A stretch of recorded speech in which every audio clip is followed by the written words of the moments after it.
UTM, sabemos que todos con malla UTM, me preguntaban mediante chat, les pido por favor, trabajaremos mediante los auxiliares, y si tenemos dudas, preguntaremos en clase, de tal manera que todas las respuestas que se puedan dar sean para todos los estudiantes, ¿verdad?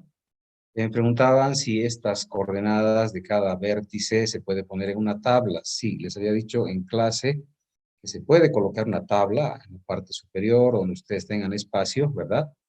Indicando a qué punto corresponde y poner su coordenada norte, este y además la cota. Sería fantástico así, ya tener los datos de los puntos de inflexión, ¿verdad? Son datos muy importantes. Muchos decían también no tenemos en nuestros planos las coordenadas UTM. No hay problema, se pueden inventar. O sea, la idea es tener un plano completo, ¿verdad? Es un proyecto que va a tener todos los elementos de un estudio de diseño final, pero muchos datos no tenemos. Entonces, los datos que nos faltan los tenemos que inventar, no queda otra opción. ¿Ya? ¿Alguna pregunta antes de que pasemos a la siguiente etapa del trazo definitivo?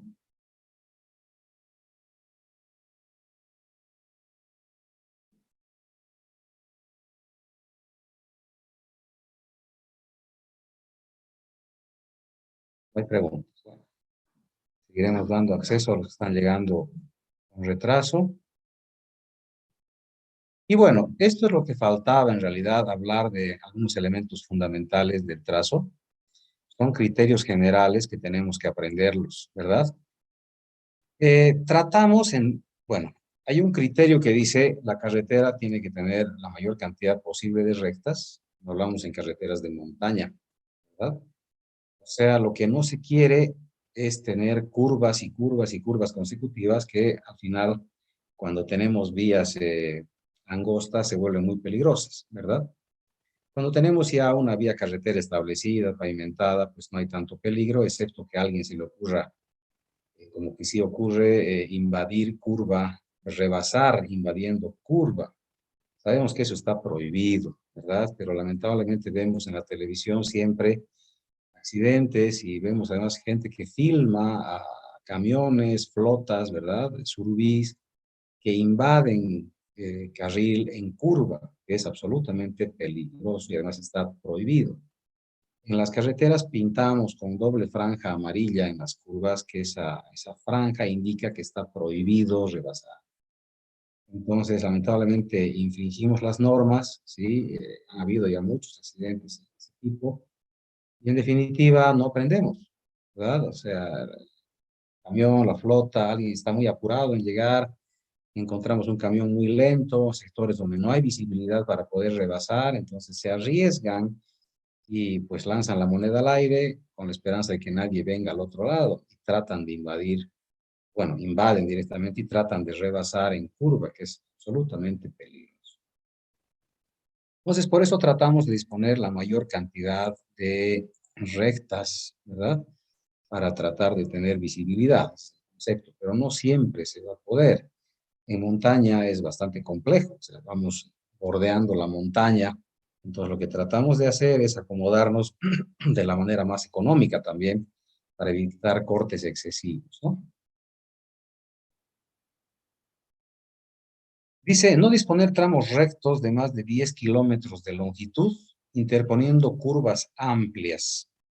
Bueno, en el altiplano esto es imposible de lograr, ¿verdad? Entre Oruro y Potosí hay una recta de 70 kilómetros, que es una recta donde todo el mundo prueba la velocidad de sus vehículos, ¿verdad? O sea, caja quinta, si tuviera caja sexta, le ponen séptima, octava, faltaría, ¿no?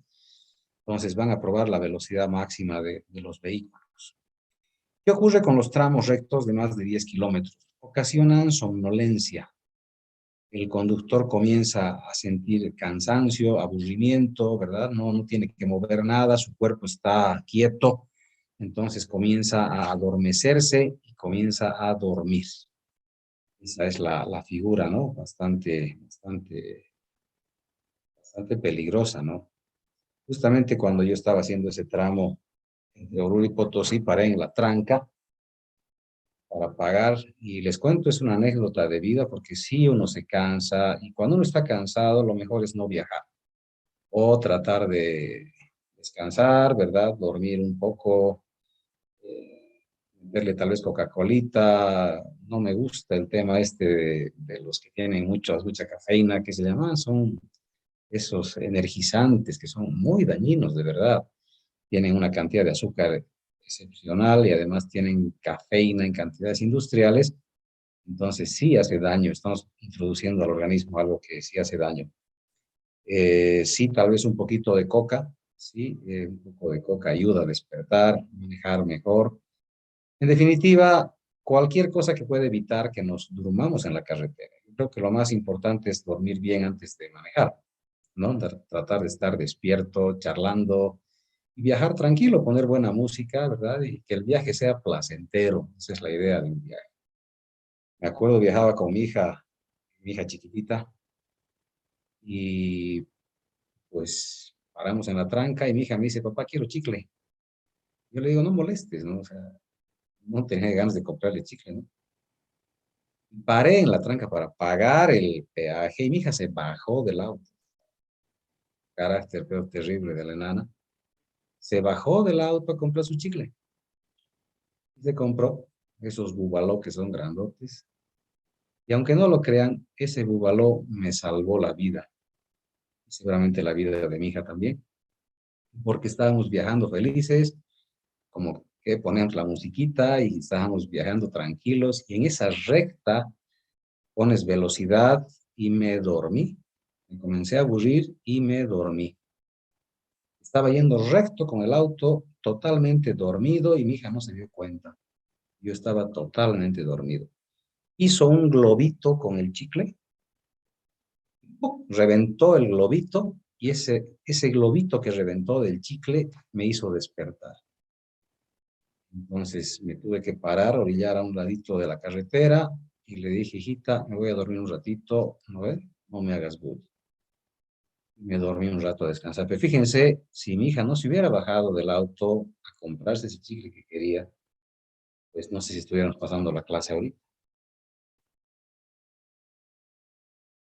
Evitar trazados contiguos a vías férreas. En realidad, no se hacen carreteras paralelas y muy cercanas a vías férreas. Sí hay cruces.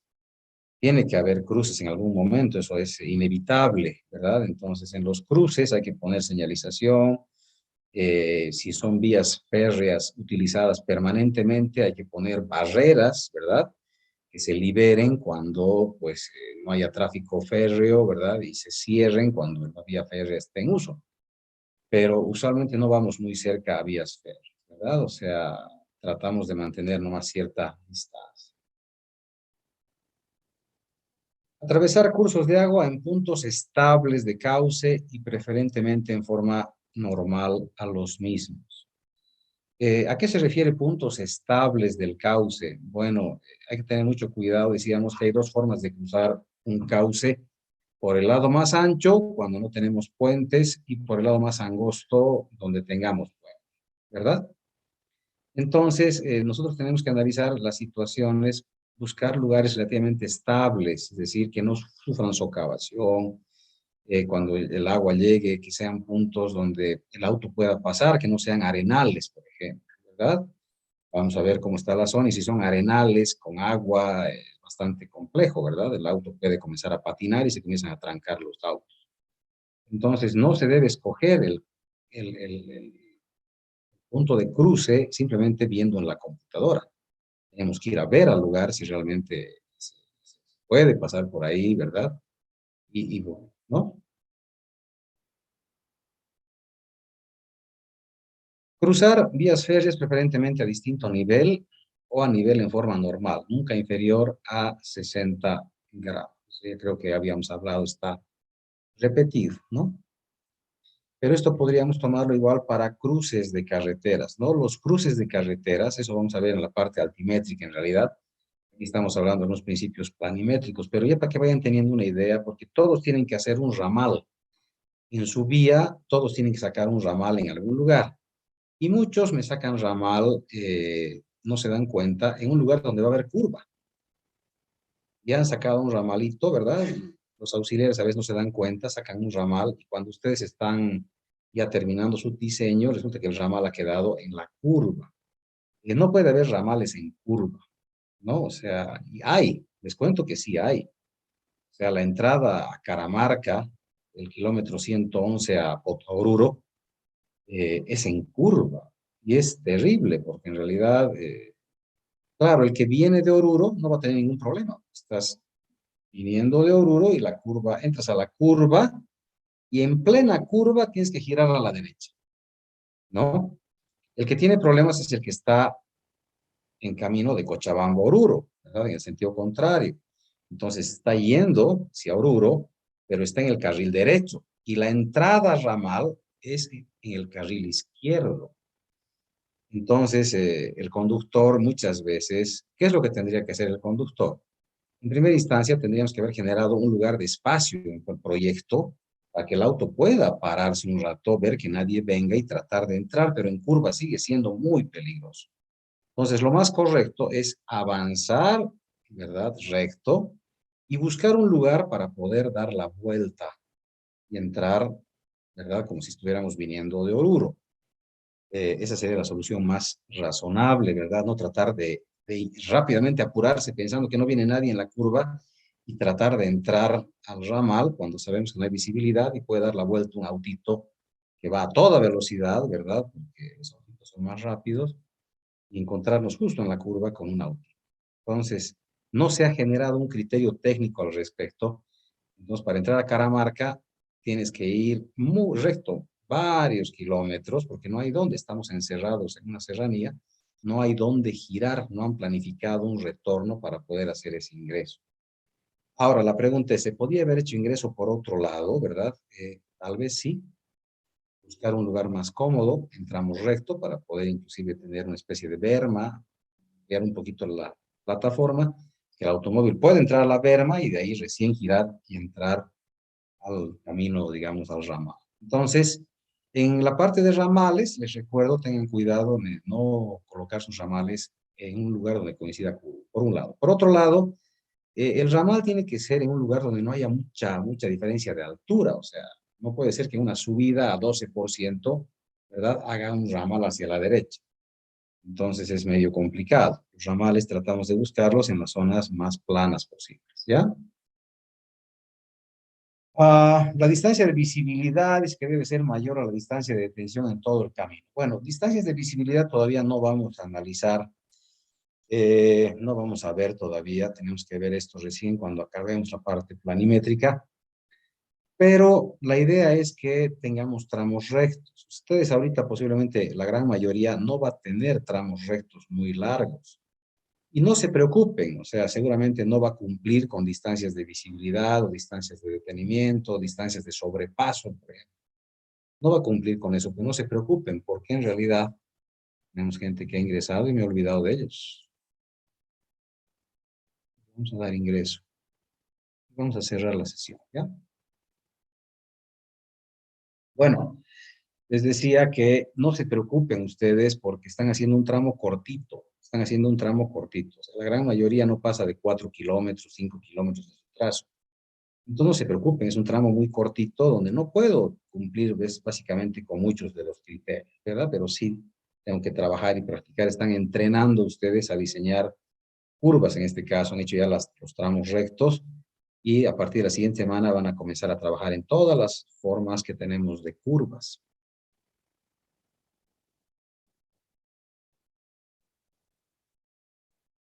Lo que les decía, zonas de sobrepaso permitido a no más de 3 a 5 kilómetros. Deberíamos tener rectas muy largas, por lo menos de más de medio kilómetro. Eso es lo que nos pide la norma aproximadamente. Eh, Cada 3 a 5 kilómetros debería haber un tramo recto de más de medio kilómetro, por lo menos debería haber. ¿Para qué? Para que los autos puedan rebasar. Es decir, que no existe el aburrimiento de ir detrás de un camión que va muy lento, ¿verdad?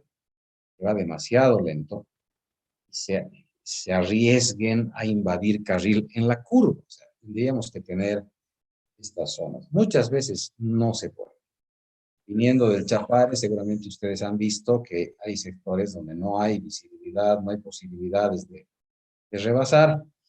pero eso no implica que tengamos que arriesgar la vida, ¿no? No solamente la vida nuestra, sino la vida de la gente que está viajando en el sentido contrario, ¿no? Entonces, no se preocupen ustedes de las distancias por ahora, ¿verdad?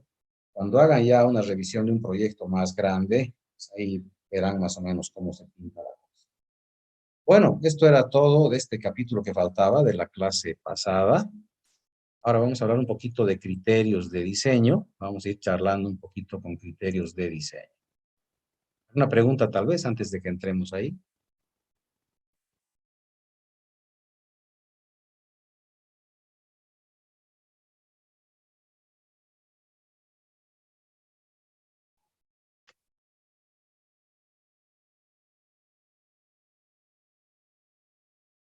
¿Dónde están criterios?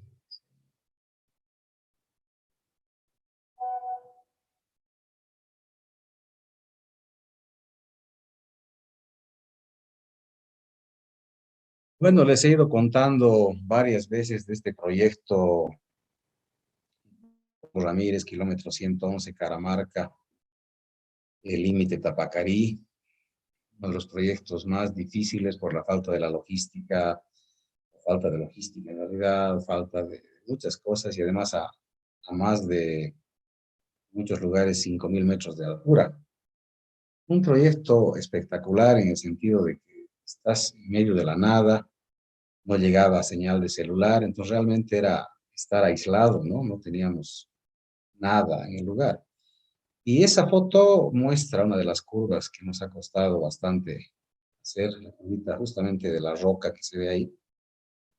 Bastante interesante, un trabajo bastante bonito, ¿verdad? Tengo fotos de todo el proyecto, entonces cuando gusten podemos ver tal vez un poquito de la fase constructiva, eso ya cuando acabemos un poco la materia, ¿no? Pero bueno, hablaremos de criterios generales de diseño. Vamos a corregir acá el apellido. Oficialmente ya soy con Z por un problema de mala inscripción en el registro, en la notaría, el registro civil, no sé qué se llama, ¿no? Mi padre me inscribió mal y fui con S hasta hace un par de años. Ya oficialmente soy con Z, pero espero no tener mayores problemas porque mi título, mis certificados de la universidad, de colegio, de posgrado, de todo está con S. Pero bueno, al final una letra es lo de menos. ¿Qué factores van a influir en el diseño geométrico de las carreteras? Vamos a empezar con los factores operativos, luego tenemos los factores físicos. Todo esto tienen ustedes en el texto guía que seguramente ya alguno se ha fotocopiado. Eh, Creo que tengo un par de textos, tengo dos textos, ¿ya? Si alguien quiere el texto original, tengo dos textos, estaban creo a 40 bolivianos. Si alguien quisiera el texto original, la copia original, como me trasladé de oficina, encontré dos textitos, ¿verdad? En uno de los cajoncitos, entonces si alguien quiere, por favor se contacta con su auxiliar y yo le hago entrega el día jueves próximo, ¿ya? O lunes. Bueno, factores operativos, factores físicos, factores ambientales y factores económicos. Estos son los factores que pueden influir en el diseño geométrico de las carreteras. Hoy día vamos a hablar de dos factores. Vamos a ver, bueno, si nos alcanza el tiempo para factores operativos y factores físicos. Y la siguiente semana hablaríamos de factores ambientales y factores económicos, ¿ya? El día lunes voy a escuchar consultas, dudas de su trazo, que sé que muchos tienen algunos problemas. Entonces, el día lunes trataremos, si alguien tuviera puede compartir pantalla, puede sacarle foto a su problema, lo puede subir y aquí lo solucionamos entre todos, ¿ya? Entonces, el día lunes hacemos factores ambientales, factores económicos y vamos a atender todas las dudas que puedan tener para que su trazo esté ya totalmente en línea. Bueno, comenzaremos con factores operativos. Estamos hablando de factores que pueden incidir en el cambio de la geometría, ¿verdad? Entonces tenemos primero el volumen y características de tránsito, es decir, cuántos vehículos voy a tener. Por ejemplo, acá en el distribuidor que se ha hecho de la Recoleta, estamos hablando en zona urbana, estamos hablando de un volumen alto de tráfico, ¿verdad? Entonces, me contrataron los vecinos, en realidad, el arquitecto Emilio Padilla me contrató, un contrato entre comillas, ¿no ve? Para que yo pueda hacer como ingeniero vial una representación por todos los vecinos que no querían que se saquen todos los árboles ni se destruya la parte de la Recoleta, que además es un patrimonio histórico también. La Recoleta se ha construido hace más de 150 años. Entonces, ellos querían eso, que se mantenga como un patrimonio, ¿no? De Cochabamba, que no se lo dañe como parte vial. Y yo hice el estudio, ¿verdad? Yo hice la preparación y en realidad no incumplía ninguna norma. O sea, en la ciudad, las alcaldías pueden modificar a su gusto, en realidad. Es más, podrían expropiar muchas zonas para poder hacer mejores obras viales, ¿verdad? Solamente que ya serían con juicio y como habíamos hablado la vez pasada. Pero no incumplía absolutamente nada, pero sí habíamos visto de que había una trancadera absoluta, ¿verdad? En los ingresos que van hacia las calles transversales. Entonces, cuando yo hice el estudio, simplemente dije, bueno, sí va a ayudar en algo, ¿verdad? Pero hay una trancadera brutal en el ingreso, sobre todo a los puentes de las partes adyacentes, como está ocurriendo, ¿verdad? Eso no ha cambiado y la gente está renegando ahorita. Pensaban que iba a ser un milagro absoluto, que iba a solucionar todo, pero los ingresos a los puentes siguen siendo ingresos de un solo carril y lamentablemente no tenemos la educación vial que hay en otros países, ¿verdad? No se ha educado a la gente. La gente aquí no te da paso. Estás saliendo inclusive todo está parqueado, ¿verdad? Estás en un lugar congestionado, digamos la avenida o la calle Junín, si quieren ustedes. El otro día me ha tocado. La gente prefiere chocarte, pero no te va a dar paso. O sea, se apuran, ¿no? Tú quieres salir, pones guiñador, abres tu vidrio, y por favor voy a salir, no te miran y se pasan. Entonces, prefieren chocar su auto, ¿verdad? Yo voy acercándome y se acercan tanto que preferirían raspar su auto con el mío con tal de no darme paso. O sea, yo digo, ¿cuánto tiempo vas a perder? ¿Cuántos segundos vas a perder en tu vía si le das paso al auto que está saliendo del parque? En realidad vas a perder máximo 10 segundos, ¿verdad? O sea, por 10 segundos de pérdida estás arriesgando chocarte y entrar en un proceso de arreglos, con tránsito, multas y tonterías. ¿Se dan cuenta? En México se ha gestionado el concepto de primero tú y luego yo, ¿no? En México se ha hablado mucho de eso, se ha ido lavando el cerebro a la gente y seamos educados, el tráfico en México es atroz, es uno de los más terribles del planeta, ¿verdad? Entonces, la idea es primero tú, luego paso yo.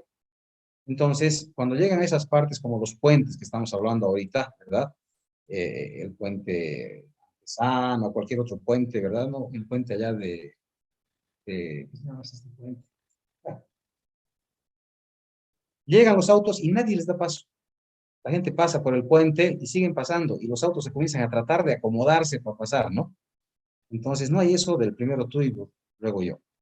En México se ha logrado después de muchos años de que, bueno, pasa uno, pasa otro de este lado, pasa uno de este lado, pasa otro de este lado. Entonces, las leyes son de convivencia, básicamente. O sea, la idea es vivir bien, ¿no? Pero bueno, volumen y características de tránsito. Velocidad de proyecto y de operación deseada. Vamos a hablar ahorita de las velocidades. Eh, ¿Cuál es la velocidad de proyecto? Y aquí viene un tema bastante interesante.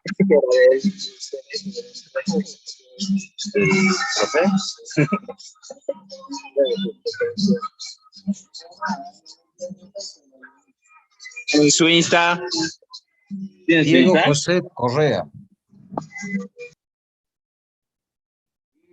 José Correa Hinojosa. Diego José Correa Hinojosa.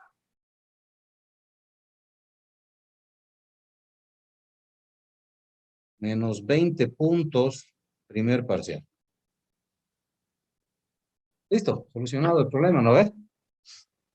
El problema es que voy a tener que ver un semestre más después. Son acá. Bueno, velocidad de proyecto, decíamos. Aquí el tema es muy importante. La velocidad de proyecto, ustedes van a poner una velocidad de proyecto cuando diseñemos las curvas.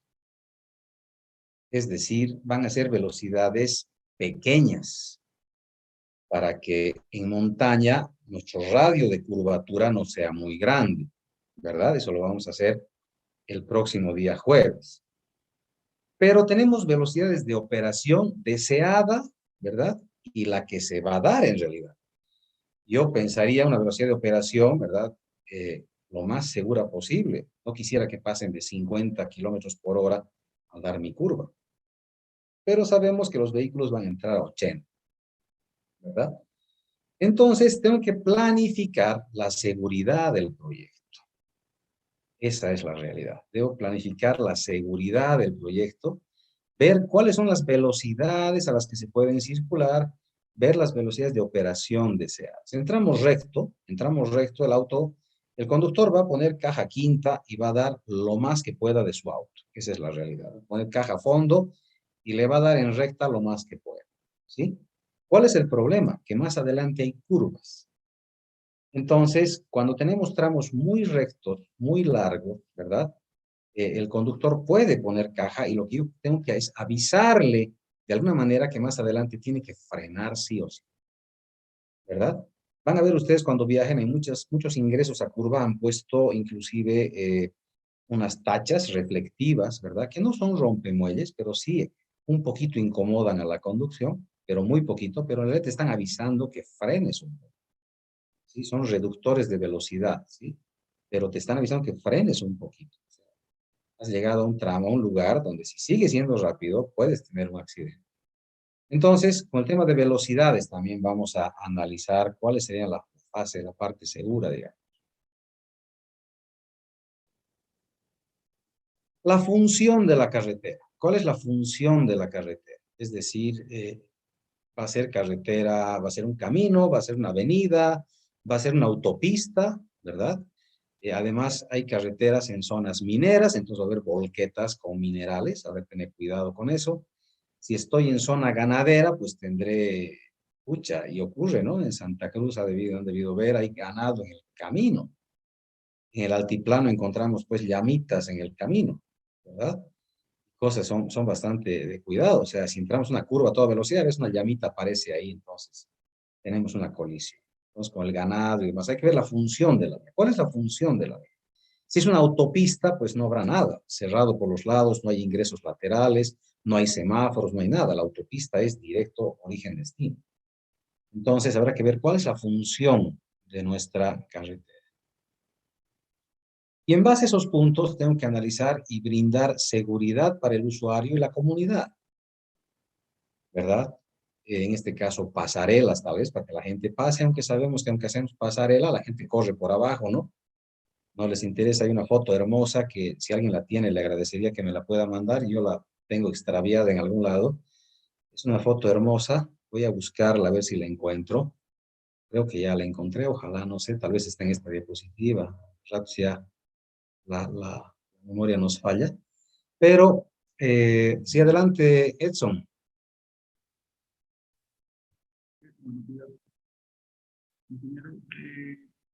Alguna vez vi. Estás con bajo volumen. ¿Puedes subirte un poquito, por favor? Ya, ahora sí me escucha, Inge. Te escucho. Sigues un poquito lejos, pero un poco mejor. Vi en las carreteras, Inge, a un costado tienen unos bancos de arena que mayormente en algunos videos vi que lo utilizan para frenar cuando se les ha roto el freno, se les ha entrado o algo así. ¿Bajo qué concepto se coloca esos bancos de arena para que puedan frenar o puedan bajar la Allá. velocidad o puedan Sí. Vamos a detenerse? ver eso. Vamos a ver eso. En la parte de diseño en complementario, hay dos tipos de sistemas adyacentes. El primero son los carriles para vehículos lentos. Cuando tú no tengas esa pregunta, hubiera sido muy interesante que me digan, ¿y qué hago yo en un sector de pura curvas, verdad? Donde no hay dónde rebasar, ¿verdad? ¿Qué puedo hacer? O sea, si el camión va a ir lento a 10 por hora y atrás parece un cortejo fúnebre de todos los autos que no pueden rebasar. Cuando tenemos ese tipo de problemas, se hace un carril para vehículos lentos. En Bolivia no he visto carriles para vehículos lentos. En el Perú hay bastante, por eso cuando viajen ustedes van a ir viendo con otros ojos ya las carreteras en otros países. Eh, Hay un carril adicional para vehículo lento. Entonces, por ahí van los camioncitos lentos y hasta eso los demás comienzan a rebasar, ¿verdad? Y adelantan. Entonces, seguramente más allá se acaba el carril lento, ¿verdad? Y otra vez vuelven a estar ahí, pero se asume que en ese tramo, hacemos un tramo por lo menos de unos 300, 400 metros, si se puede, más sería fantástico, pero por lo menos 200 metros o 300 metros de un carril de tráfico lento para que los autos puedan rebasar, ¿verdad? Entonces estamos generando un lugar de sobrepaso. El que dice Edson se llaman lechos de frenado, que también los vamos a ver. Hay uno en el camino a Oruro. No hay en todo lado, no hay en todos los caminos. Solamente hay en lugares que son, donde se han producido muchos accidentes por falla de frenos y demás. Y justamente camino a Oruro hay uno, tenemos todas las fotos, tenemos todas las diapositivas, eh, para que ustedes vean el lecho de frenado. Hay lechos de frenado, pero hay que cuidarlos. Eso ya vamos a ver cuando los estudiemos. Hay que hacer mantenimiento de los lechos de frenado, ¿verdad? De tal manera que la arenita esté siempre pues suelta, ¿no? Básicamente cuando llueve, ustedes han visto tal vez en su colegio o algún lugar, si alguien hacía deporte, yo practicaba un poquito de atletismo, me gustaba mucho el salto largo. Entonces en el salto largo es sobre arena, ¿verdad? Pero cuando llueve, esa arena se pone como piedra. Entonces si vas a saltar sobre eso, te vas a lastimar los tobillos, puedes saltar sobre cemento. Así es la arena. Entonces, igual con los hechos de frenado, el hecho de frenado hay que hacer mantenimiento, hay que soltar la arena un poco después de las lluvias, para que cuando llegue el camión, ¿verdad? Pues, tienes medio metro de arena, entonces el camión entra y las llantas tienen que entrarse a la arena y comienza a ser frenado. La arena tiene que ir frenando el camión, ¿sí? Entonces eso lo vamos a ver en su momento. Gracias, Edson. Bueno, dentro de la seguridad, está correcto, Edson ha pensado dentro de la seguridad para el usuario y demás, ¿verdad? Puede ser, está dentro de eso, correcto. Para el usuario, la comunidad decíamos usar pasarelas, ¿verdad? Ver la manera de que estén seguros, ¿sí? Brindarles todos los elementos de seguridad. Si estamos en la ciudad, en vías muy angostitas, hay que poner vallas metálicas o barreras metálicas para que el usuario esté protegido. En los puentes antes no se protegía a la comunidad, si no vayan a ver nomás los puentes que hay en el Chapare, los puentes antiguos se han hecho hace más de 30, 40, 50 años atrás, ¿verdad? Tienen una acerita de apenas medio metrito, con suerte, a veces es menos de medio metro, entonces caminas por ahí y el camión pasa por el puente, es así, a ver, raspándote la polera, ¿no? Entonces, ahora se están haciendo ya barreras de protección, se están haciendo aceras un poquito más anchas para que el usuario esté un poco más separado del vehículo, etcétera. Entonces, hay que pensar en la seguridad. Luego tenemos que analizar la relación con otras vías y la propiedad adyacente. O sea, cómo nosotros nos vamos a unir con otras vías. Decía que en caso de autopistas, en muchos casos se permite el ingreso lateral, pero no la salida o al revés. Tenemos que analizar cuál va a ser el grado de permisividad de ingreso y de salida, ¿verdad? Entonces, a veces las autopistas son con control total de accesos. Nadie puede entrar, solamente en ingreso y salida, ¿verdad? Y nadie puede salir también. Nos genera cruces laterales y demás. Entonces, vamos a ir analizando también qué hacemos eso y cómo trabajamos con la propiedad adyacente. Bueno, yéndonos a la primera parte de los vehículos, decíamos volumen y características del tránsito. Bueno, los vehículos de diseño condicionan los aspectos de dimensionamiento geométrico y estructural de una carretera. Si ustedes tienen ya que ir buscando su vehículo tipo, no se vayan desesperando, poco a poquito vamos a ir viendo esas cosas, ¿ya? Entonces, ustedes van a escoger con qué vehículo vamos a diseñar, ¿ya? El ancho del vehículo incide en el ancho del carril. Si bien los anchos de vehículos son más o menos estándar, el ancho de carril mínimo es de 3 metros. Entonces, yo siempre voy por el lado del diseño, no solamente por comodidad, sino también por seguridad. Yo le doy 3.50 a los años, ¿sí? Si ustedes revisan alguna vez los diseños que yo hice, van a encontrar siempre que voy por el lado de la seguridad, por el lado de la comodidad. Nunca he diseñado cosas muy angostitas y cuando me han pedido que haga eso, he rechazado. Prefiero no hacer el diseño, ¿verdad? Es como que una casa que me ha ocurrido también, les contaba que en los primeros años de ingeniería, yo era estructurista, pese a que he salido vial de la universidad, con Panchito Álvarez comenzamos a trabajar en estructuras. Y comencé a calcular, ¿verdad? He vuelto a calcular el año 2017, el colegio que me tocó construir, lo he recalculado después de muchos, muchos años. Pero en este caso, ¿verdad? Ocurre eso, que alguien se acerque y te diga, oye, esa columna de 25 por 25, cámbiamela, quiero que sea de 20 por 20. Negativo, yo no voy a cambiar ninguna columna. Yo he calculado y está con todos los factores de seguridad. Yo no voy a cambiar esa columna por nada. Que alguien te diga, tu losa radial has puesto de 35, pero no, viejo, quiero que sea de 25. No voy a hacer eso. Está calculado, es un cálculo estructural. En carreteras, yo pienso lo mismo. O sea, nadie te puede decir que tienes que reducir algo. O sea, si bien se podría, ¿verdad? Yo no reduzco. La berma mínima que yo utilizo es de 1,50. El ancho mínimo de carril es 3,50. Entonces dice, no, haremos una de 3 metritos sin bermas, ¿no ves? Bueno, esa opción sería únicamente en un camino vecinal que estamos abriendo camino. Cuando hacemos apertura de camino, sí, hacemos vías, pero hago de 3 metritos, 2 carriles.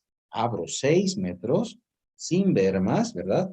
Pero solo en caso de apertura de caminos. Si es una vía que está funcionando y tiene harto tráfico, aunque sea para empedrado, 3,50 y 1,50 de berma. Eso es ojo cerrado, por seguridad, ¿verdad?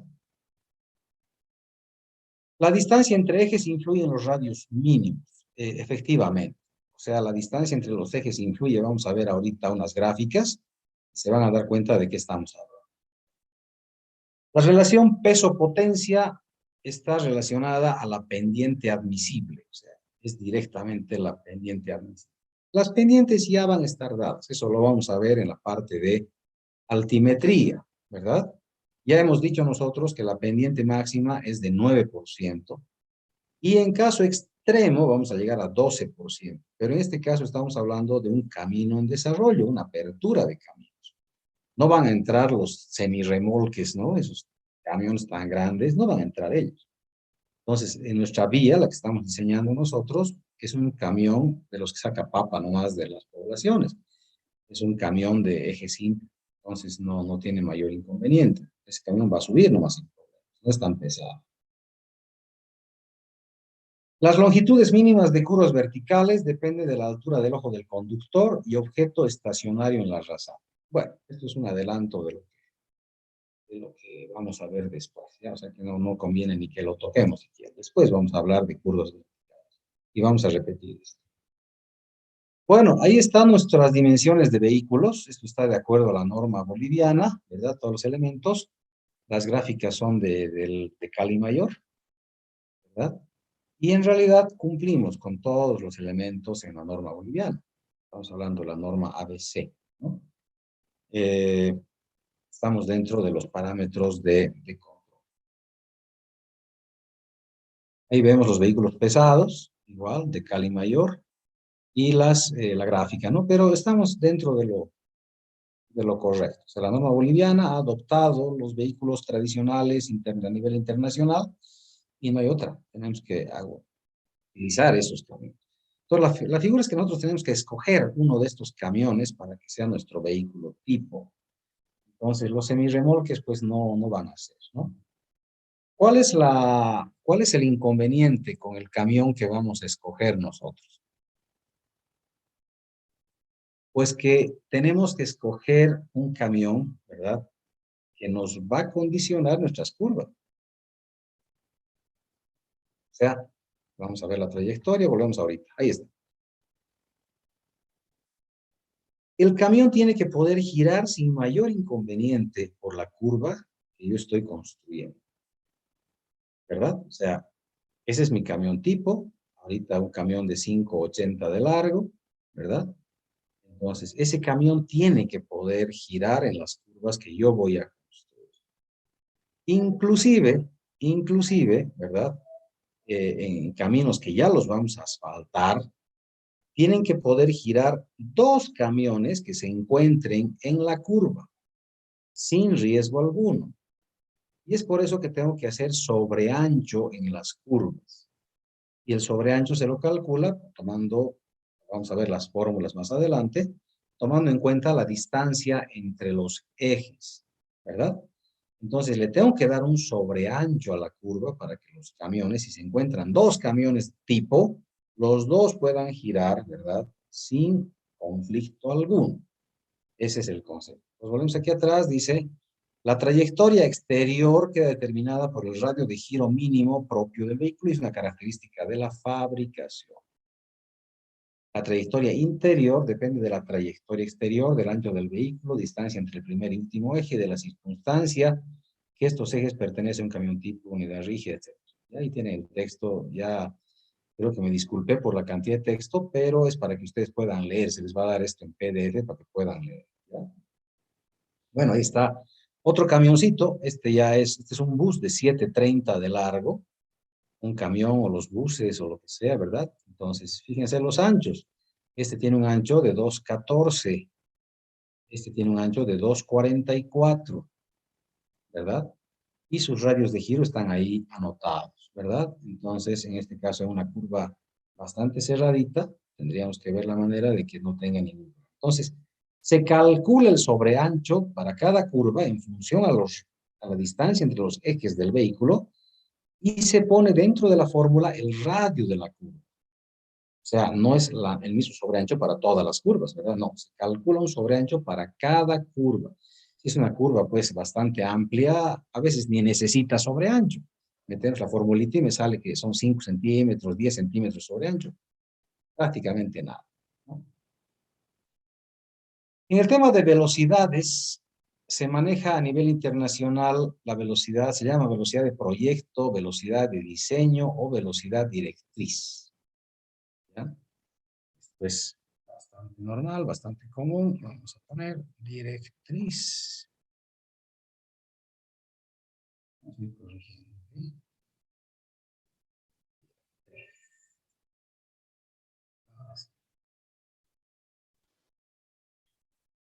Dice, es la máxima velocidad a la cual pueden circular los vehículos con seguridad sobre una vía cuando las condiciones atmosféricas y del tránsito son favorables y las características geométricas del proyecto gobiernan la circulación. Bueno, yo asumo una velocidad de proyecto y con esa velocidad voy a diseñar casi todas mis curvas, pero lamentablemente no va a ser posible diseñar todas con la velocidad de proyecto. Van a haber curvas que no cumplan, no lleguen a esta velocidad de proyecto. En la norma ABC se llama velocidad de proyecto. Antes se llamaba velocidad directriz. Pero bueno, es lo mismo en realidad, ¿no? Muchas veces no voy a poder utilizar la velocidad, va a ser menor. Entonces debo señalizar con anticipación para que el conductor tenga idea de qué es lo que está pasando más adelante.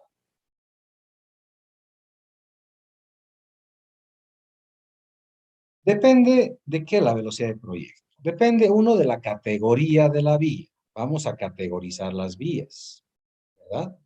Es decir, cada vía, sí, la voy a clasificar. Decíamos que la vía tipo 0 es la autopista. Es lo máximo que hay en vías. Una autopista es lo mejor que hay, ¿verdad?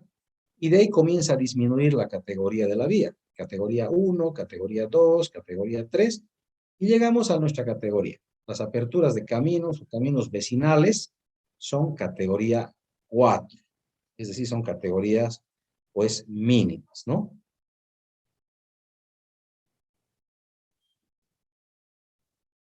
Ah, se debe considerar como longitud mínima de un tramo la distancia correspondiente a 2 kilómetros. Y entre tramos sucesivos no se deben presentar diferencias en las velocidades de diseño superiores a los 20 kilómetros. Bueno, eso es lo más lógico que se puede plantear, pero ustedes van a encontrar una suerte de incongruencias en su diseño en cuestión de velocidades, ¿verdad?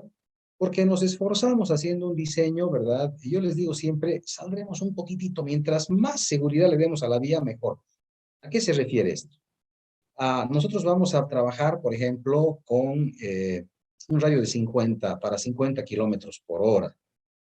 La pregunta es, ¿será que van a dar a 50 kilómetros por hora? ¿Verdad? Entonces, siempre he propuesto a mis estudiantes, si alguien quisiera, voy proponiendo temas de tesis, ustedes están cerca de titularse. Entonces, por ejemplo, hacer un estudio de velocidades de un tramo, ¿sí? Es decir, estudiar la geometría de un tramo de carretera. Por ejemplo, podríamos agarrar el tramo de Misque, ir al ABC y que nos presten toda la geometría de Misque, buscar tal vez un tramo del camino a Misque que está lleno de curvas, ¿no? Entonces, buscar una serie de tramos y calcular, recalcular para qué velocidades están sus curvas diseñadas, por un lado. Por otro lado, ver a qué velocidades circulan los vehículos, ¿sí? Tercero, ver cuántos accidentes han habido en la zona y cuáles han sido sus en relación con la velocidad, ¿verdad? Entonces, se hace un estudio completo de velocidades, excepto ser tutor de todos los temas que voy a ir lanzando.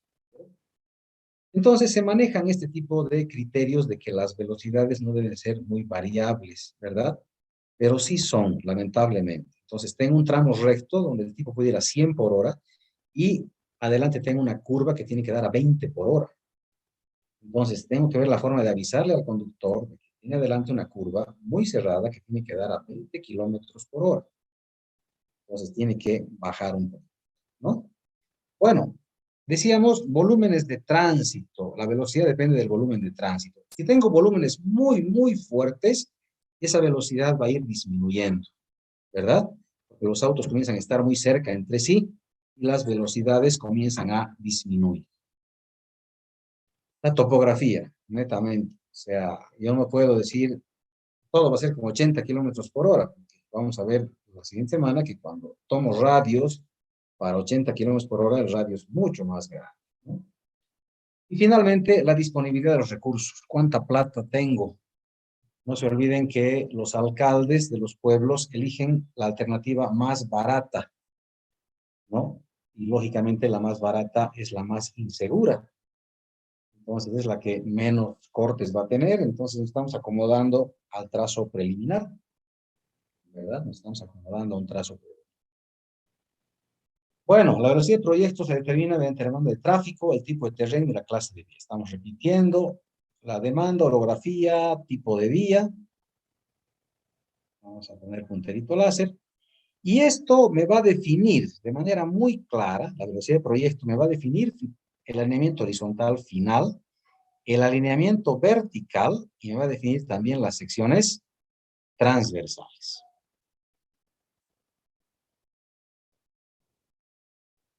¿Cuál es la estimación de la demanda?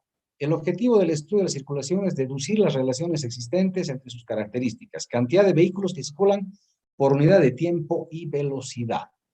Es decir, yo debo hacer un conteo vehicular y además una predicción de cuántos vehículos van a circular en los próximos 20 años en la vía que yo estoy diseñando, ¿verdad?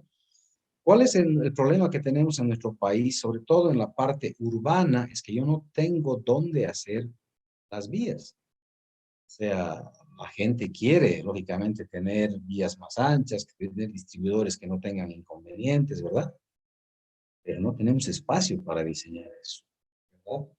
Ahora, hoy día justamente salí en auto un rato en la mañana, ¿verdad? Y vi cómo están circulando los autos en Cochabamba. Y me puse a pensar, ¿qué va a pasar de aquí a 20 años?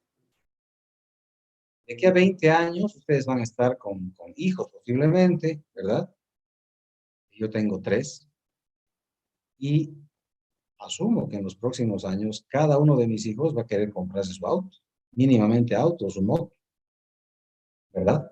Para poder transportarse fácilmente. Van a ser sus familias, van a tener sus hijos y se va a multiplicar la figura. Entonces, ¿qué va a pasar de aquí a 20 años? ¿Cómo va a estar Cochabamba? Entonces, sería muy interesante hacer un estudio de volúmenes de tráfico de la parte central de Cochabamba y ver de qué manera podríamos mejorar la parte vial. En realidad, no tenemos planificación vial en Cochabamba para nada, está absolutamente en cero, ¿verdad? Algún rato habrá un coloquio con la alcaldía, ¿verdad? Que tiene que hacer un plan maestro de vialidad. ¿Qué va a pasar en 20 años en Cochabamba? Pues alguien quisiera hacer una tesis de eso, solamente en la parte central, ¿no ve? Un estudio de tráfico, ¿sí? Pero no solamente un conteo vehicular, sino un conteo con destino. Es decir, en los semáforos, molestar a la gente, decirle, ¿usted dónde está yendo, señor? ¿Sí? Es un estudio, es mi tesis. ¿Dónde está yendo usted? Yo estoy yendo a mi trabajo. ¿Dónde trabaja usted? Allá, en ese edificio. Perfecto, edificio. Y comenzamos a hacer un conteo lo más exacto que se pueda, ¿verdad? Va a ser bastante difícil el trabajo, lógicamente, pero además va a ser bonito, porque vamos a saber que la gente, ¿dónde va? ¿Por qué tienes que meterte una trancadera en la heroína o en el Ayacucho, ¿verdad? A las 8 de la mañana? ¿Dónde va, señor? A dejar a mi hijo al colegio. ¿Cuál colegio? Aquí al colegio. Perfecto, al colegio. Entonces, ¿cuál sería la solución para Cochabamba? Para empezar, los bancos siguen en el centro de la ciudad. Nos han cerrado las vías de la plaza principal, no sé por qué razón, y eso ha colapsado, peor todavía, porque si bien la alcaldía se ha movido un poquito, la gobernación también se ha movido un poquito, pero está funcionando algo, lo que decíamos cuando yo empecé clases hace 15 años atrás en la universidad. Les dije, Cochabamba tiene una estructura de pueblo, la plaza principal, la catedral con el cura, la policía que está al frente, la alcaldía que está en la plaza y la gobernación que está en la plaza. El día que salgan y se vayan lejos de la plaza, ¿verdad? Esto va a mejorar. A la fecha se ha descentralizado un poco. La alcaldía ha salido un poco, pero siguen en la plaza. La gobernación sí ha salido, han descentralizado lo más que han podido, creo que es lo más lógico. Pero a futuro tenemos que descentralizar no solamente eso, sino los bancos, las oficinas, ¿verdad? Tenemos que salir de acá. Tenemos que salir del centro de la ciudad. Hablábamos con los estructuristas, están haciendo edificios en todo el centro de la ciudad, porque la gente quiere seguir viviendo en el centro de la ciudad y prefiere estar en un edificio y salir a la trancadera de las calles, ¿verdad? Y estamos así, queremos seguir viviendo cerca de la plaza. Esa mentalidad nos mantiene trancados, estancados. Están haciendo un edificio ahorita por la Beijing, ¿verdad? No venden un departamento porque nadie quiere vivir tan lejos. Lejos la Beijing, es aquícito la Beijing. Pues no entiendo la mentalidad que podemos tener. Bueno, la estimación de la demanda juega un papel importante en la estimación de la velocidad de diseño, ¿verdad? Entonces, debo brindar seguridad y confort. Ahí vemos una calle, esta calle es del profesor Silvera, una foto, creo que esta es del Perú, profesor Silvera es del Perú. Entonces, la estimación del volumen de tránsito es el número de vehículos que pasan por un punto o sección transversal de un carril o de una calzada durante un periodo de tiempo determinado. Entonces, ¿cuál es la figura de esto? Que nos va a quitar calidad de servicio. Vemos esto acá, aunque tengan 4 carriles, están trancados. Ya tienen 1, 2, 3, 4, 5 carriles y están trancados todos, ¿verdad? Con 5 carriles. Aquí pasa lo mismo. Salimos de la universidad a mediodía, ¿verdad? Vamos a ver que el tráfico está colapsado. Aquí está la determinación de la demanda, número de vehículos que pasan por un periodo de tiempo. Tenemos el tránsito anual, tenemos el tránsito mensual, semanal, diario, horario y tasa de flujo, que es cada 15 minutos mayormente, ¿verdad? Entonces tenemos un análisis de tráfico bastante bonito. Me gusta mucho ingeniería de tráfico, ¿verdad? Estoy ofertando ahorita ser tutor del que quiera estudiar, hacer tráfico en Cochabamba, podemos hacerlo. En carreteras ya no se maneja este tipo de tráfico, tránsito horario en este caso, se maneja directamente periodos. En este caso, en carreteras, el tránsito promedio diario anual es un elemento fundamental para trabajar. Es decir, todo el tráfico anual se divide entre 365 días y tenemos el tránsito promedio diario anual. Con este valor Vamos a anotar acá. ¿Ya? Con este valorcito de acá, se hace la clasificación. La clasificación de nuestra carretera. Es decir, yo voy a clasificar la carretera, ¿sí? Con el tránsito promedio.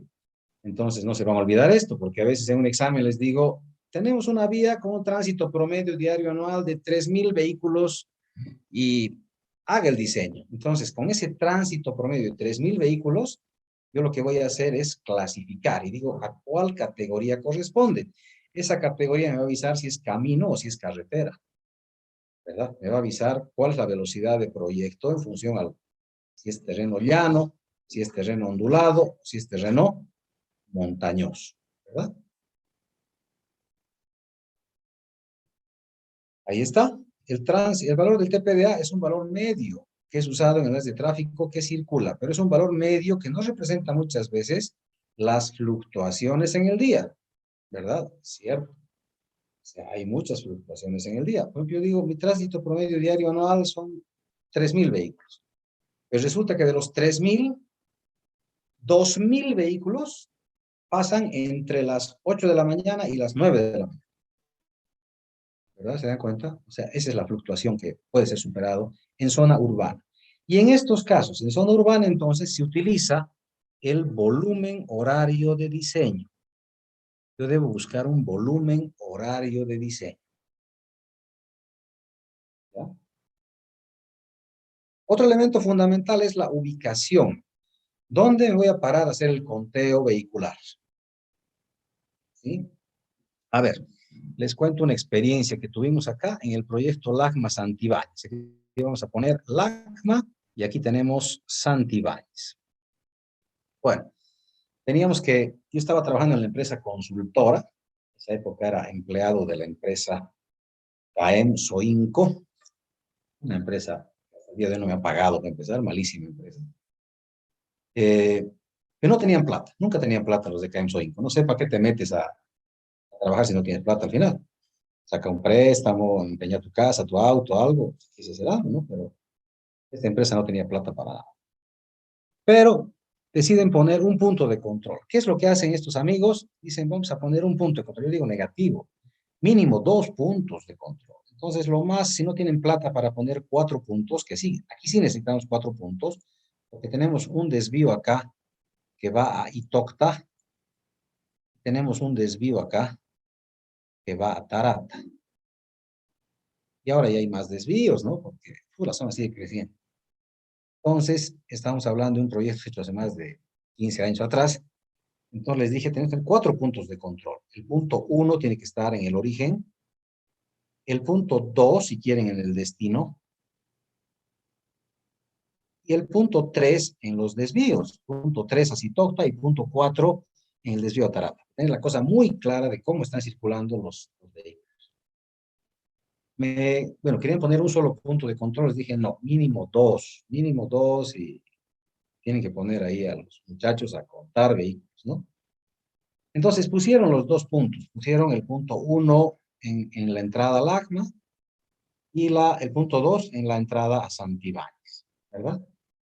Entonces, era muy variado porque al final, vamos a dar valores, no me acuerdo ahorita los valores exactos, pero digamos que teníamos acá 3,000 vehículos,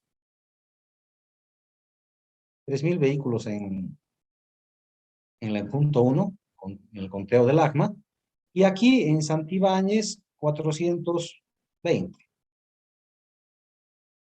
O sea, 3,000 vehículos circulaban en el punto 1, pero a Santibáñez llegaban solo 400.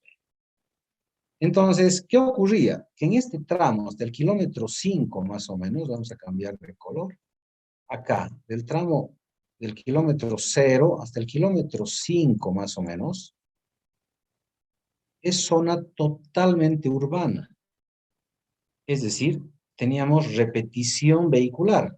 ¿A qué se refiere eso? El señor, el papá, la mamá, a veces tienen auto el papá, a veces tiene auto la mamá, ¿sí o no? O sea, depende de a qué se han dedicado. Si el papá pues tiene un trabajo, tiene que ir en su auto al trabajo. Entonces, pero la mamá a veces lleva al niño al colegio, ¿verdad? Tiene que ir a recogerlo del colegio, en la tarde puede ir a su trabajo, ¿verdad? En la noche sale con sus amigas, o sea, o el marido también, o lo que sea. Pero esa es la carga repetida, zona urbana. Yo vengo a mi casa, salgo, recojo algo, vuelvo a mi casa, salgo, vuelvo, entonces es carga repetida. Pero es carga repetida de vehículos livianos, ¿verdad? Vehículos livianos. Ahorita como tráfico, sí, me sirve en la parte de conteo de tráfico. Pero si voy a diseñar el pavimento, yo necesito saber en realidad cuántos vehículos pesados están circulando y hacer una clasificación ya por número de ejes, que eso les va a pedir el ingeniero Ayllón en Carreteras 2, ¿verdad? Una clasificación mucho más detallada. ¿Está bien? Bueno. Aquí tenemos la estacionalidad. ¿Qué es la estacionalidad? Urcupiña está la foto ahí, ¿verdad? Yo no voy a hacer conteo vehicular en Urcupiña. Sabemos que colapsa Quillacollo, ¿verdad? Entonces yo no voy a hacer conteo vehicular tengo que ver un día, digamos, normal. No voy a hacer en estacionalidad específica porque aquí no corresponde. Me va a cambiar mis parámetros. ¿Qué puedo hacer? Darle un factor de seguridad, ¿verdad? Pero en el caso de diseño siempre de paquete estructural, yo siempre le doy un factor adicional de diseño que muchas veces las alcaldías no quieren aceptar. Mi diseño lo mandaron al IBCH para que revisen La Paz y el IBCH mandó su respuesta indicando que estaba bien. Nada más, ¿verdad? Yo hablé con el IBCH y les dije, yo estoy poniendo un factor de seguridad elevado porque la gente anda con sobrecarga. Entonces deberíamos usar en Bolivia el factor de sobrecarga. Una carpeta que te salga una losa de 20, hay que ser 25. Si te sale 25, hay que ser 30. O sea, darle un factor de seguridad por la excesiva sobrecarga que tenemos, ¿no? Bueno, tenemos el volumen horario máximo anual, el volumen horario de máxima demanda, el volumen horario de diseño, ¿verdad? Aquí, veremos estos tres primero. El volumen horario volumen horario máximo anual, es la hora de mayor volumen de las 8.760 horas del año. Bueno, de entrada, yo no tengo estos datos. Volvemos atrás un poquitito. Acá está. Nosotros, para clasificar una carretera, deberíamos tener el tránsito promedio diario anual, que no lo tenemos, ¿verdad? Quisiéramos tener un tránsito promedio diario mensual, tampoco tenemos, ¿verdad? Lo que sí podemos tener es esto, un tránsito promedio diario semanal. Eso podemos sacar, es decir, voy a diseñar una vía, voy a diseñar un pavimento, voy a hacer algo, por lo menos una semanita tengo que hacer un conteo vehicular para tener una idea de toda la semana, ¿verdad? Porque no voy a tener jamás. ¿Dónde tenemos una idea de tránsitos promedios diarios anuales? En las vías troncales. ¿Por qué razón? Porque pasan por las trancas y en las trancas pagan peaje según su número de ejes. Entonces, Vías Bolivia tiene todo clasificado, tiene todo computarizado, pero solamente de las vías principales. Entonces, yo puedo ir a las trancas de cualquier lugar, puedo pedir a Vías Bolivia, ¿verdad? Mediante una notita, estoy haciendo mi tesis, ¿verdad? Pero les pueden dar, pero solamente de vías principales. De las vías transversales que no hay peaje, no hay nada, pues no tenemos datos de nada. Si queremos pavimentar una vía en Misque que vaya a Tintín, por ejemplo, no hay quien lleve ese control. Entonces, tenemos que ir nosotros a hacer ese control. Hacemos el diseño y podemos hacer un conteo vehicular de una semana por lo menos, ¿verdad? Que trate de no coincidir con su fiesta, pero sí, la idea es tratar de trabajar toda una semanita, que te agarre lunes, martes, miércoles, tal vez tienen feria, ¿verdad? Jueves, viernes, sábado, tal vez tienen otra feria, ¿sí? Domingo tienen fiesta del pueblo, la gente sale a jugar fútbol, las familias. Entonces, sería bonito tener un criterio completo, por lo menos de una semana para hacer un diseño, ¿ya? Bueno, esto habíamos hablado. El volumen horario de máxima demanda es el número de vehículos que pasan por un punto sección del carril durante 60 minutos consecutivos. y el volumen horario de diseño. Este volumen sí lo tenemos que tener si trabajamos en zona urbana. ¿Cuál es el problema de este volumen horario de diseño? Bueno, estas variacioncitas, Cochabamba debe tener su propia curva. Habría que ver cómo es la curva de Cochabamba para diferentes zonas, ¿verdad? Habría que zonificar, ver qué pasa en el centro de Cochabamba, ¿verdad? Ayer, miren, o sea, estaba haciendo análisis muy sencillo porque fui un rato a la universidad, pero la Oquendo es intransitable, intransitable. ¿Por qué razón? Porque todos los trufis quieren pasar por la puerta de la universidad. Todos, todas las líneas, ¿verdad? Entonces, estamos viendo un caos de transporte bastante fuerte, que sería reordenar todo eso, pero como son grupos privados, ¿verdad? El tráfico público es privado en Cochabamba, en Bolivia en realidad, ¿verdad? En cambio, en otros países el tráfico público es público, pertenece al gobierno, viene a ser como los Pumacataris. En todo el mundo, el tráfico, el transporte público es del Estado. Entonces, las rutas que arman son más abiertas, ¿verdad? El chofer va a ganar su sueldo, aunque no tenga nadie que suba, ¿verdad?, a su bus. En cambio, acá no, acá es privado. Yo tengo mi trufi y si nadie sube mi trufi, yo no tengo que comer, ¿verdad? Esa es la idea. Entonces, tengo que ir por un lugar donde suban a mi trufi. ¿Y dónde suben a mi trufi? Para ir a San Simón. Entonces, tengo que pasar por Loquendo. Todos van por Loquendo. En cambio, en otros países se cuadricula. Hay una vía que va hasta cierto lugar, ¿verdad? Y te deja ahí. Por ejemplo, diríamos por la antesana. No se acerca a la universidad, te deja, digamos, unas cuantas cuadras, ¿verdad? Esa vía está. Otro trufi va a ir por otra. Entonces se comienza a cuadricular de tal manera que no compartan los trufis o micros la misma ruta, ¿verdad?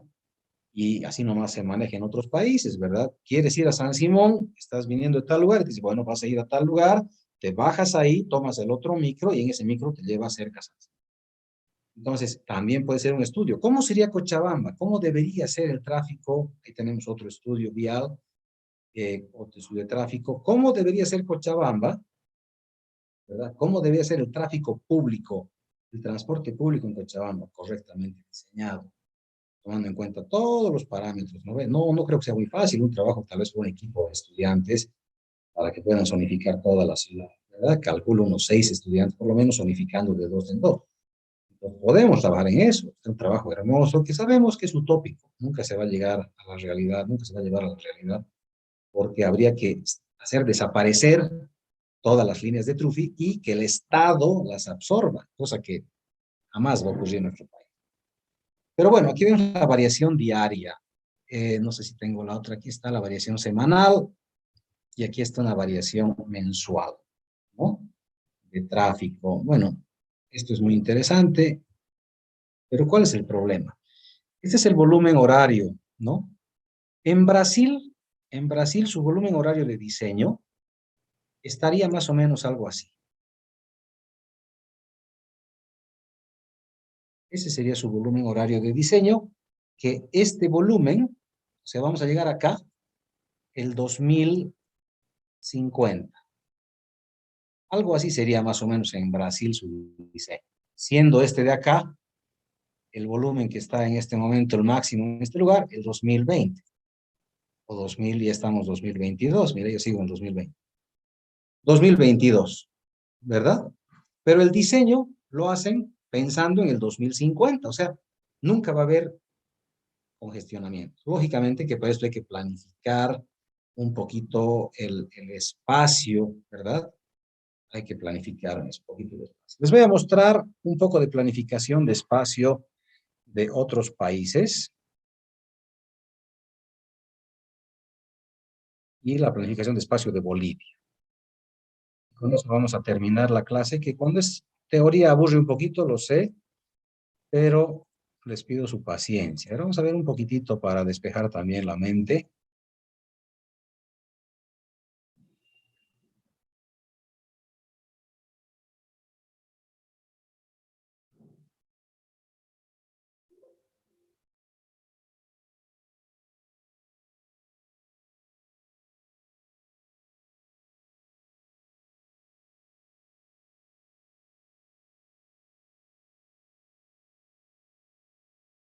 Vamos a ver Cochabamba primero. Primero veremos la casa y luego veremos la casa del vecino. ¿Ya?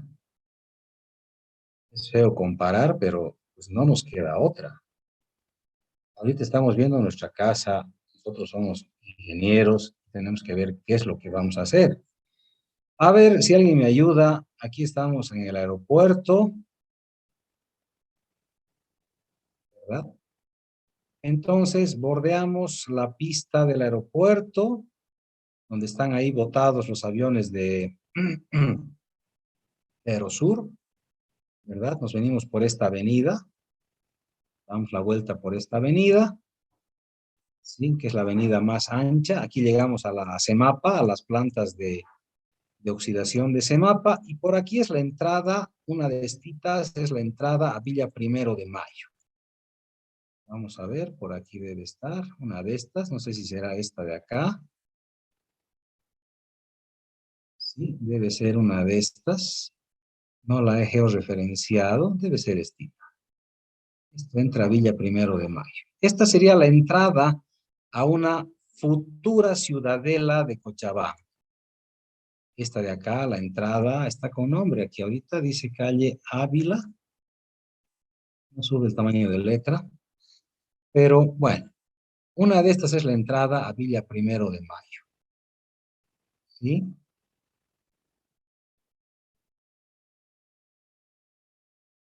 Es esta diagonal de aquí.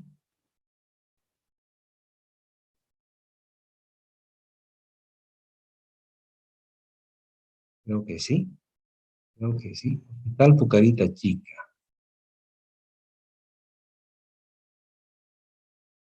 Sí, por aquí es. Esta es la entrada. Y esta es la Ciudadela Primero de Mayo. Aquí está, Hospital Primero de Mayo. Fíjense, ha crecido gigante y va a seguir creciendo. Todo lo que están viendo acá, todo lo que están viendo acá es Primero de Mayo. Y esto, están vendiendo lotes, la gente está comprando, ¿verdad? Aquí están las lomas de Iguerani y la gente está comprando. Aquí tenemos ya todo esto construido, ¿verdad? Pero, ¿cuál es la figura? ¿Por qué estamos hablando de esto ahorita? Estamos hablando de esto porque, a ver, déjenme.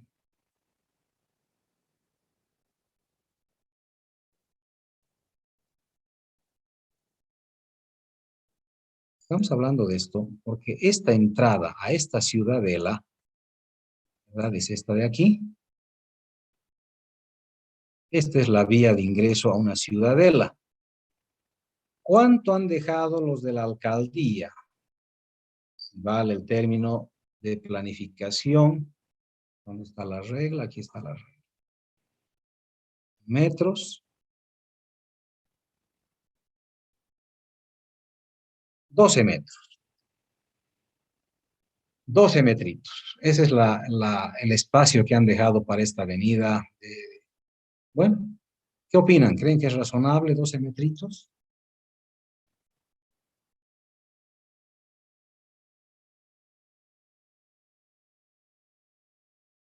La respuesta es no. Aquí tendría que haber una avenida de ingreso de por lo menos 3 carriles a cada lado. ¿Por qué razón? Porque esta gente pues necesita tener calidad de vida, ¿verdad? Vamos a ver en Salta qué es lo que han hecho.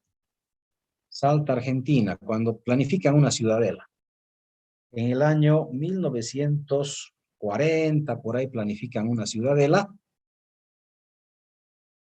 Es cerquita Salta. Cuando puedan, váyanse de viaje a Salta, a conocer. Salta la linda. Aquí está. Esta es la ciudad del milagro. Esto de acá. Esto es una ciudadela planificada, donde ponen la universidad, ponen un montón de cosas y planifican el crecimiento urbano acá en Ciudad del Milagro. ¿Aquí ven? Ciudad del Milagro se llama esto, ¿verdad? Entonces han planificado la vía. ¿Y cuánto han dejado de ancho? ¿Cuánto han dejado de ancho? Han dejado de ancho, lo que vamos a medir. Han dejado de ancho, tomando en cuenta simplemente desde aquí hasta el frente. 123 metros han dejado de ancho. para entrar a la ciudadela. Esa es planificación, ¿verdad? Eso es planificación. Entonces, ¿qué ha ocurrido con el paso del tiempo? Pues han comenzado a pavimentar de mejor manera las vías, ¿verdad? ¿Cómo se borra esto? Fronteras y etiquetas. Ahora sí. Ahí está. Miren ustedes, pequeños distribuidorcitos. Aquí tienen espacio para hacer estas cositas, ¿sí? O sea, darle mayor calidad de vida al usuario. Miren esto. Miren este diseño. De entrada a Ciudad del Milagro, salida. Tienen espacios, bueno, tienen espacios que no pueden ser tocados. Eso sí se respeta, o sea, no hay avasalladores, ¿no? Pero ¿qué es lo que está pasando?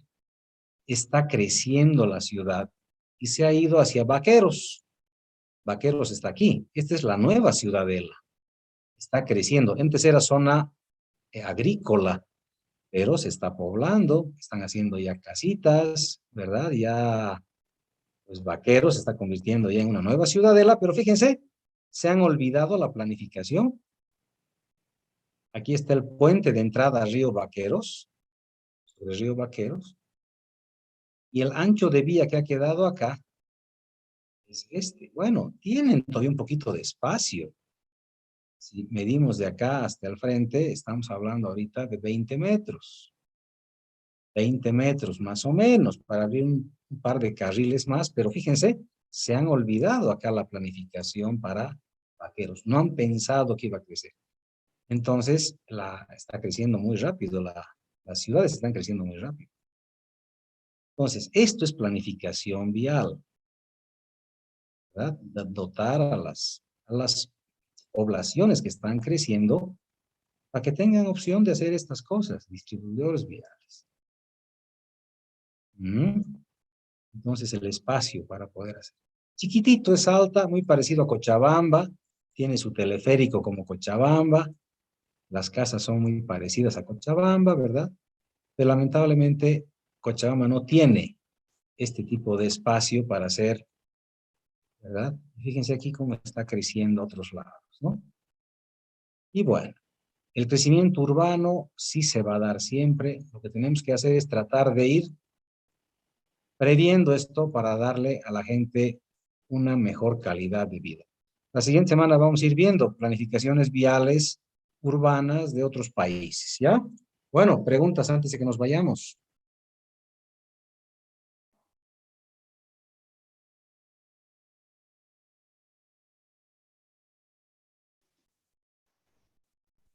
Bueno, si no hay preguntas, un abrazo para todos. Esta tarde, por favor, directamente con los auxiliares para revisar sus proyectos. Ya, si puedo, me doy una vueltita para saludarlos a todos y que nos veamos en vivo y directo. ¿Ya? Un abrazo para todos. Chao, muchachos. Hasta luego, Inge. Chao, chao.